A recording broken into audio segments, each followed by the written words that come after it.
Ayan po guys, tapos na po tayo. Nag-transfer po sa cash wallet, papunta po sa ating GrabPay wallet. Then, check po natin guys kung nandoon na po.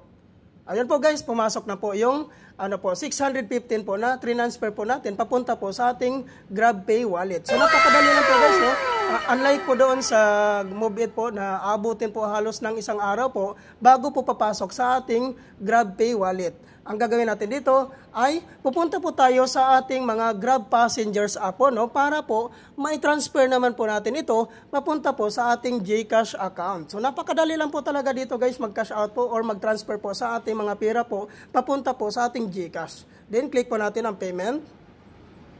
Ayan po. So wala pong pagkakaiba po guys, no, sa pag-transfer po natin sa GCash, no, dahil po nandito na po yung pera natin sa ating GrabPay wallet po. So ang gagawin natin dito ay i-click lang po natin itong transfer.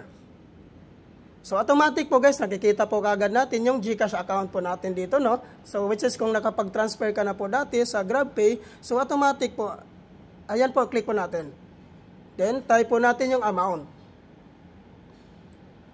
Yan, 600 po.